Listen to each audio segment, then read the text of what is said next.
Innal hamdalillah nahmaduhu wa nasta'inuhu wa nastaghfiruhu wa nastahdihi wa natubu ilaih. Asyhadu an la ilaha illallah wahdahu la syarika lah, lahul mulku wa lahul hamdu wa huwa ala kulli syai'in qadir. Wa asyhadu anna Muhammadan abduhu wa rasuluhu alladzi la nabiyya ba'dahu. Allahumma salli wa sallim wa barik ala Muhammad sayyidil mursalin wa ala alihi wa ashabihi wa man tabi'ahum bi ihsanin ila yaumiddin. Amma ba'du, fa ya ibadallah, usikum wa nafsi bi taqwallahi wa ta'atihi faqad fazal muttaqun. Faqad qala Allah ta'ala fil Qur'anil Karim, a'udzu billahi minasy syaithanir rajim.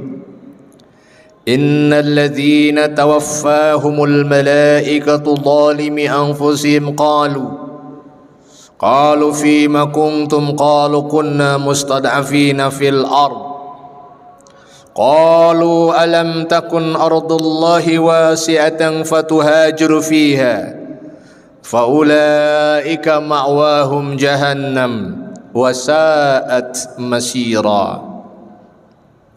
Sadaqallahul azim. Ma'asyiral hadirin, jamaah Jumat yang dimuliakan Allah Subhanahu wa taala.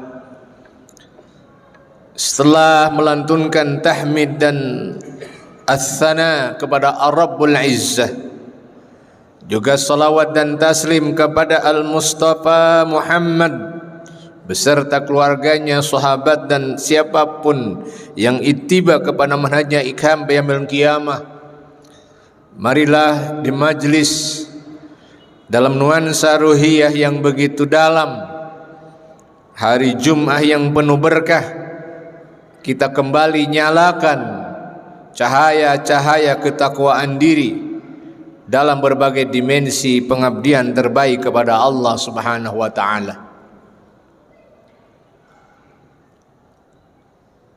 Menyambut Muharram 1447 Hijriah adalah sebuah peristiwa al-hadithah al-azimah, peristiwa yang fenomenal, peristiwa yang kaya dengan berbagai chapter kehidupan, yang kalau umat bisa berguru dengan baik, berguru dengan benar, maka akan lahir nahdlatul ummah, kebangkitan umat, kejayaan umat, kekuatan umat dalam berbagai dimensinya.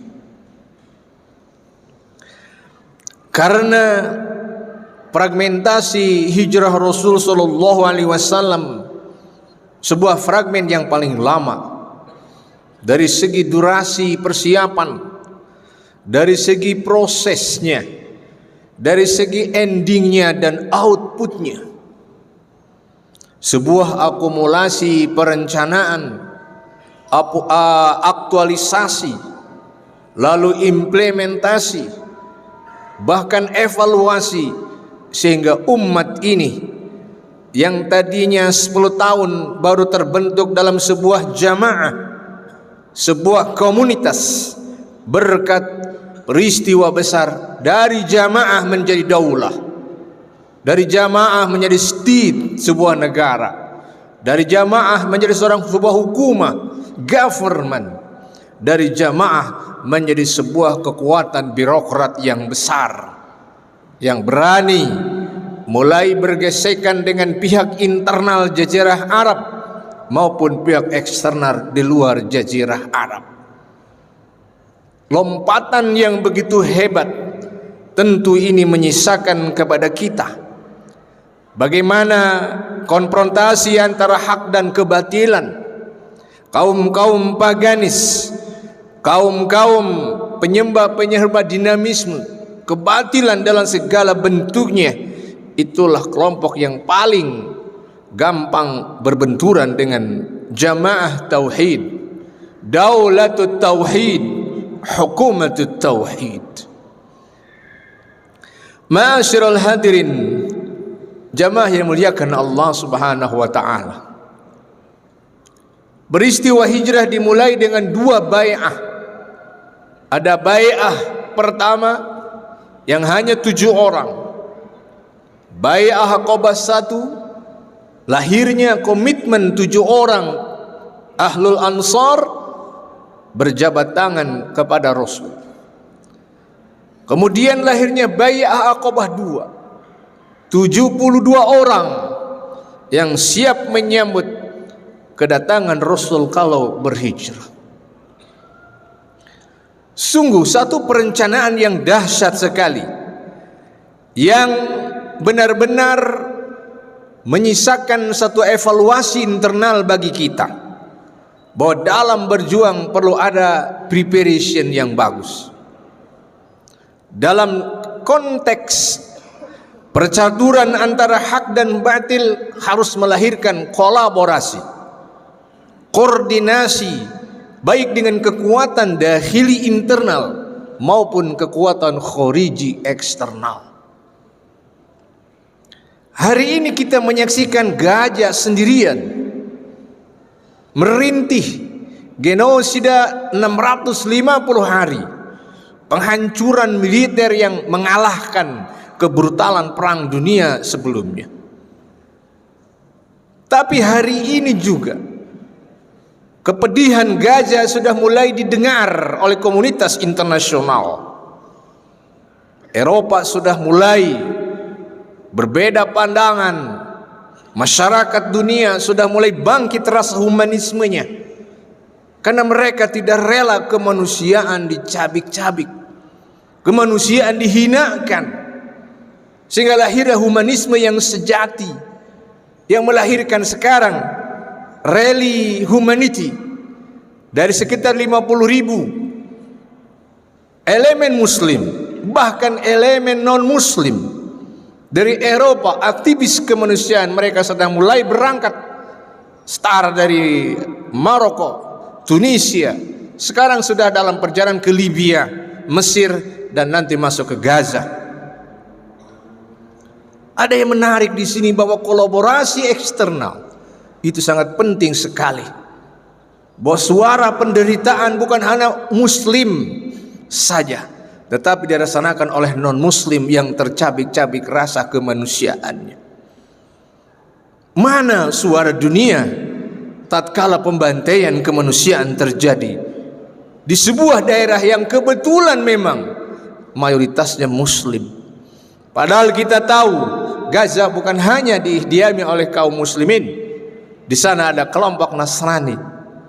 Semua gereja mereka hancur, sehingga bangkitnya perlawanan melawan invasi Zionis bukan hanya dari yang berbeda tauhid, berbendera tauhid dengan sekian brigade Islam, tapi juga berdampingan dengan para gerilyawan dari kaum Nasrani. Karena ini masalah nasionalisme. Ma'asyiral hadirin jamaah Jumat yang dimuliakan Allah Subhanahu wa taala. Kita bersyukur pelaksanaan haji 2025 lancar. Walaupun menyisakan berbagai problem yang kita lihat, bagaimana dinamika yang ada memang berat sekarang. Tapi yang paling utama hadirin, kita ingin bertanya kepada para duyufur rahman, para alumni haji, apa yang bisa diperbuat selepas mereka datang ke tanah air ini. Karena investasi waktu, dana, fisik yang begitu besar, apakah menghasilkan output juga perjuangan, real kemenangan, real victory bagi umat ini? Dulu kemerdekaan Indonesia diinisiasi oleh para tokoh-tokoh yang berhaji di zaman Hindia Belanda. Kumpulnya berbagai ulama pergerakan melalui simbol haji melahirkan komitmen untuk istiqlal, perjuangan kemerdekaan. Sekarang apa? Mana makna kebangkitan, makna output terbaik kemabruran haji mereka? Begitu pula dengan udhiyah Allahi kurban kita, sebuah refleksi ketaatan yang dahsyat. Bagaimana kita melakukan nahar penyembelihan di hari 10, 11, 12 sampai 13 Zulhijjah.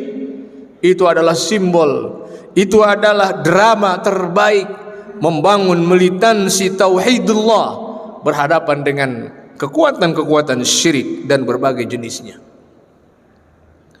Tentu ini sebuah perhatian besar yang kita lagi bertanya, apa dampak politis, dampak ekonomis, dampak sosiologis dari peristiwa udhiyah berkurban kemarin. Karena kalau kedua peristiwa besar ini telah melahirkan lompatan, kita harus berguru dengan hijrah Rasul, bahwa dua peristiwa besar mendahului kemenangan besar, lahirnya Bai'ah Aqabah 1 dan Bai'ah Aqabah 2. Makanya para ulama hadirin,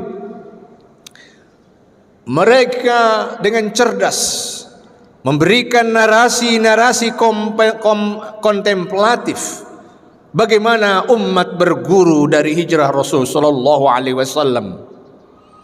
Yang pertama, hijrah mengajarkan kepada kita sekalian bahwa yang namanya menghamba kepada Allah, beribadah kepada Rabbnya, itu tidak mengenal waktu dan tempat.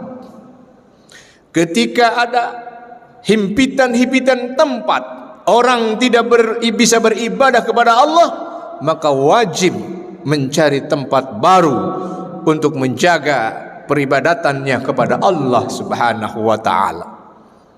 Kita tidak boleh stagnan dalam bergerak, stagnan dalam bertindak, karena Allah sudah menyitir, ya, dari ayat yang khatib bacakan tadi, innalladzina tawaffahumul malaikatu zalimi anfusihim, orang-orang yang malaikat wafatkan dalam keadaan zalim terhadap dirinya sendiri.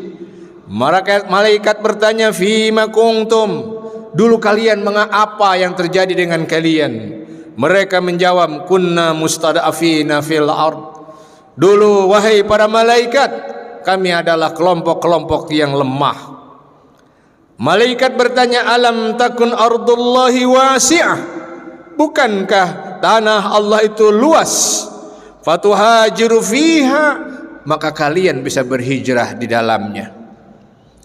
Kritikan yang dahsyat dari malaikat kepada orang-orang mustad'afin yang apatis, tidak dinamis, tidak strategis dalam bersikap, fatalistik sifatnya, mereka diam tidak mau berhijrah, maka faulaika ma'wahum jahannam, tempat kembali mereka adalah jahannam, wasa'at masira, dan alangkah buruknya masir, tempat kembali yang abadi itu. Hijrah bagi akademisi adalah hijrah qalbiyah, sikap dan mentalitas. Hijrah qalbiyah agar hati kita dengan semangat hijrah sangat percaya dengan nasrullah, pertolongan Allah. Bukan kekuatan dunia, kekuasaan yang dulu dia berkuasa, sangat berkuasa, tapi tatkala sudah pensiun, sudah jauh dari kekuasaan, apa yang dia rasakan saat ini? Kehampaan, bahkan penghinaan. Kita dilatih dengan hijrah oleh hijrah Rasul sallallahu alaihi wasallam, betapa cinta kaum Ansar, kaum Muhajirin kepada nabinya itu adalah cinta yang sejati, cinta melebihi batas-batas regional, nasab dan lain sebagainya. Lalu bagaimana Rasul sallallahu alaihi wasallam membalas cinta itu dengan apa? Dengan melindungi mereka melalui Wathiqatu Madinah alias Madinah Charter. Piagam Madinah adalah konstitusi yang terhebat pada zamannya untuk menjaga kondusivitas jamaah yang sudah menjadi daulah, jamaah yang sudah menjadi hukumah, dan jamaah yang sudah menjadi government dan kekuatan birokrat, agar tidak diganggu oleh siapapun, baik dari pihak internal maupun eksternal. Makanya hadirin, tidak lupa para ulama menyebutkan, seandainya dalam peristiwa Isra dan Mi'raj Rasul diberi kendaraan seperti burak, keledai yang begitu cepat bergerak, pertanyaannya, kenapa dalam hijrah Rasul tidak dibekali dengan kendaraan seperti itu? Hanya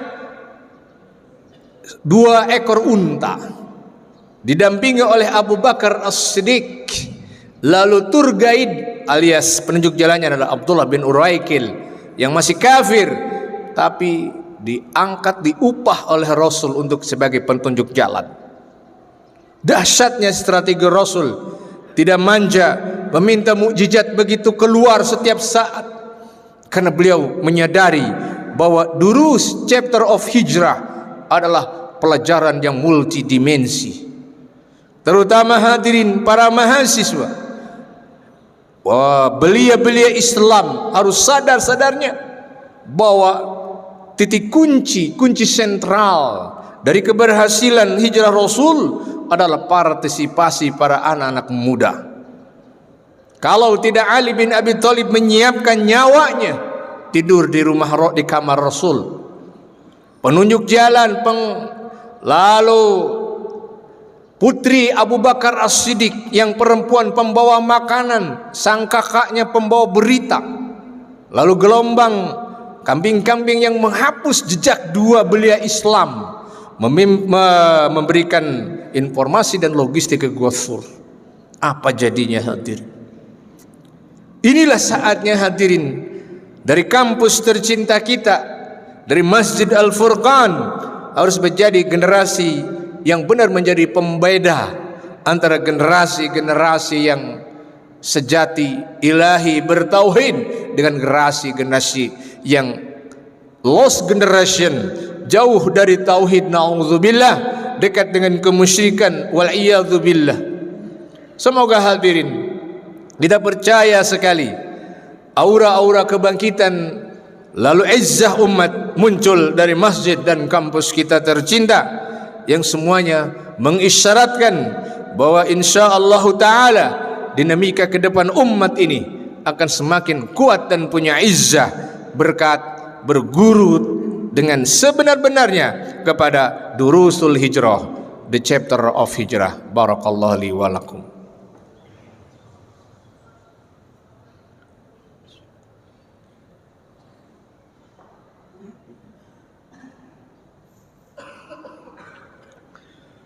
Alhamdulillahi rabbil alamin, wal aqibatu lil muttaqin, wal udwana illa 'alal zalimin.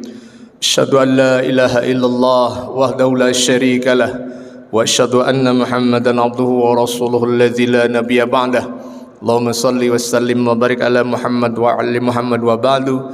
Ikhwatal iman yang dirahmati Allah Subhanahu wa taala, berbagai problematika keumatan, yakin bahwa kita adalah bangsa, kita adalah jamaah, kita adalah komunitas yang memiliki keyakinan, komitmen, lalu azam, tekad yang kuat agar kita benar-benar menjadi khairu ummah. Ciri khairu ummah adalah yang beriman kepada Allah, yang menebar ma'ruf, dan mereka sangat preventif untuk melakukan nahi mungkar. Poin yang terakhir ini nahi anil mungkar, perbuatan yang mulia, tetapi ini strategis, hanya bisa dilakukan orang-orang yang memiliki kemampuan di atas rata-rata.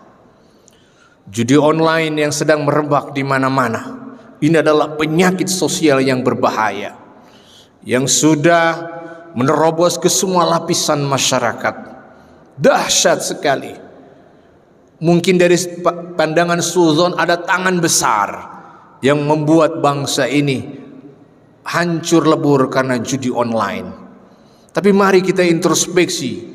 Jelas sekali namanya maisir, judi adalah musuh terberat dalam Islam. Keharamannya mutlak bagaikan babi. Marilah dari Al-Furqan kita adalah pribadi yang tengok kanan tengok kiri, melakukan satu sosialisasi akan haramnya, beratnya, madaratnya judi online. Karena ini adalah satu keniscayaan hadirin. Maka yakinilah, tu'minuna billah, ta'muruna bil ma'ruf wa tanhauna 'anil munkar, itu adalah identitas sejati bagi kita yang ingin meraih dan mempertahankan khairul ummah. Hari-hari ke depan adalah hari-hari keniscayaan untuk kita terus meningkatkan izzah, meningkatkan kuwah di hadapan kekuatan asing, kekuatan-kekuatan lawan dalam kebenaran, dalam teologi. Dan kita percaya betul ala inna nasrallahi qarib, kemenangan Allah sudah dekat. Selama kita memiliki infrastruktur kemenangan itu teraih, selama kita berjamaah, selama kita tidak mufaraqah, bercerai-berai satu sama lainnya. Semoga Allah Subhanahu wa taala menghadirkan ruhul jamaah, ruhul ukhuwah, ruhul quwwah kepada kita sekalian dalam menyikapi segala dinamika ujian-ujian keumatan, kebangsaan dalam berbagai levelnya.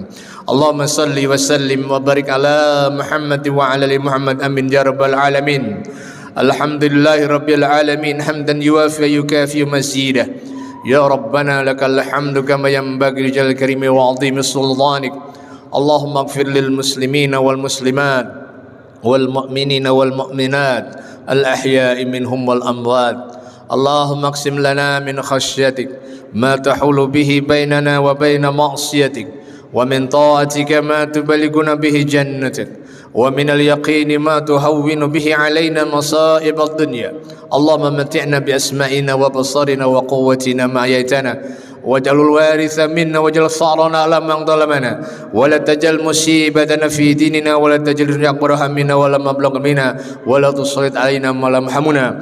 Rabbana atina fid dunya hasanah wa fil akhirati hasanatan wa qina adzaban nar. Subhana rabbika rabbil izzati amma yasifun wa salamun alal mursalin walhamdulillahi rabbil alamin. Aqulu qouli hadza astaghfirullaha lakum wa aqimus shalah.